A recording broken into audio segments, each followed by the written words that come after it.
कितनी बड़ी एक मुल्क की बदकिस्मती है कि छोटे से तबके को आप इंग्लिश मीडियम पढ़ा दें और वो नौकरियां उनको दिलवा दें, बाकी जो आपकी अवाम है वो बेचारी ऊपर ही नहीं आ सकती। एजुकेशन अपार्थाइड, क्या अब एक तबके के लिए एक तालीम, दूसरों के लिए नीचे, और फिर एक दीनी मदरसे चल रहे हैं। कभी किसी ने कोशिश नहीं की इसको सिंथेसाइज करने के लिए कि एक मुल्क है, एक कौम है, उसका कोर्स सिलेबस तो एक हो। पहली दफा पाकिस्तान की तारीख में हमने अब ये बड़ा मुश्किल अटेम्प्ट किया चेंज करने का ये सिस्टम कि हमने एक कोर्स सिलेबस एक बनाया। गवर्नमेंट का अच्छा स्टेप है कि ओवरऑल सोसाइटी के अंदर पोलराइजेशन खत्म हो, क्योंकि एजुकेशन ही बिल्डिंग ब्लॉक होता है किसी भी नेशन का। जब बच्चा नीचे से आता है वो लोग इकट्ठे बैठेंगे, डिफरेंट स्टेट ऑफ सोसाइटी के, एलीट होगा, मिडिल क्लास होगा, लोअर मिडिल क्लास हो, इकट्ठा बैठेंगे, हार्मोनाइजेशन होगी उनके अंदर। जब हार्मोनाइजेशन होगी तो कल्चर भी उनके आपस में कोयन होगी। जब कल्चर कोयन होगी तो बच्चा सीखेगा, वो लर्न करेगा, आपस में पोलराइजेशन पॉलिटिकल भी खत्म हो जाएगी, कल्चरल भी खत्म हो जाएगी, लिंग्विस्टिक भी खत्म हो जाएगी। हमने फैसला किया है कि 8, 9 और 10 क्लासेस में सीरत नबी पढ़ाई जाएगी। क्यों? कुरान में अल्लाह हमें हुक्म देता है कि उनकी जिंदगी से सीखो। अल्लाह को तो आप कोई फायदा नहीं पहुंचा सकते, वो हमारी बेहतरी के लिए है। हमारे जब बच्चे बिल गेट्स की किताब पढ़ते हैं या स्टीव जॉब्स की किताब पढ़ते हैं इसलिए कि वो कामयाब इंसान थे, तो उनकी जिंदगी से सीखते हैं। तो इनसे बड़ा तो कामयाब इंसान था ही कभी नहीं।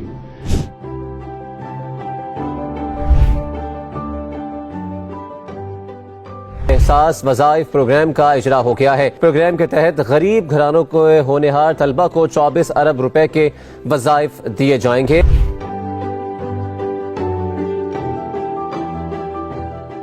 1,70,000 स्कॉलरशिप्स हम दे रहे हैं स्किल एजुकेशन के लिए।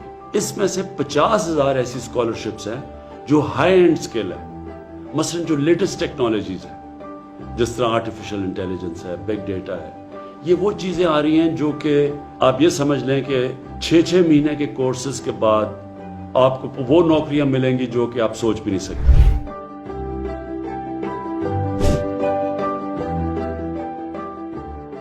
यहाँ पे प्राइमरी स्कूल थे, उनको एलिमेंट्री दोपहर को बना दिया। जो इसका सबसे बड़ा बेनिफिट है वो हमारी बच्चियों के लिए, क्योंकि बच्चियों के लिए एलिमेंट्री स्कूल दूर था, वो 5वीं के बाद स्कूल जाना बंद कर देती थी क्योंकि एक्सेस का इशू था। अब इस तरह है कि वो सुबह में काम करती हैं और शाम में आके पढ़ती हैं। ऐसे बच्चे थे हमारे पास जो समझते थे कि अब हम कभी नहीं पढ़ सकेंगे, यानी हमने 5 क्लास ही करनी है। हमारे पेरेंट्स के पास तो कोई ऐसे वसाइल नहीं है। पहले मैं प्राइवेट के स्कूल में पढ़ती थी और वहाँ की तालीम मुझे अच्छी नहीं लगी और मैं यहाँ पे आई, यहाँ पे एडमिशन लिया। ये घर के करीब ना होता तो शायद मुझे घर में बैठना पड़ता।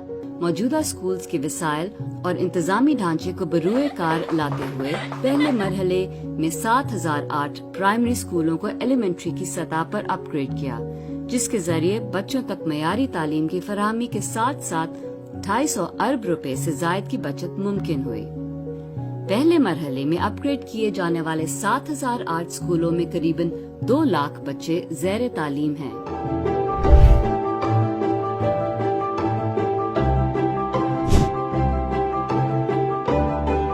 टेली स्कूल चैनल पहली से 12वीं क्लास तक के बच्चों को तालीमी मुआवनत फराहम करेगा और लॉकडाउन के बायस बच्चों को घर बैठे तालीम की सहूलत फराहम की जाएगी। चैनल पर ऑनलाइन क्लास ना लेने की सूरत में यूट्यूब चैनल से भी मुआवनत हासिल की जा सकेगी। तालीम घर मोबाइल ऐप के जरिए तदरीसी वीडियोस फराहम कर दी गई हैं। खास तौर पे हमारे रिमोट इलाके हैं, वहाँ कई दफ़ा अभी तक प्राइमरी एजुकेशन नहीं पहुँची, तो उनके लिए ये बड़ा ज़बरदस्त कॉन्सेप्ट है। वहाँ टीवी पहुँच गया। मेरे ख्याल में ये है रास्ता आगे बढ़ने का। जब तक कि हमारा इंफ्रास्ट्रक्चर नहीं डेवलप होता तो हम इसको इस्तेमाल करें।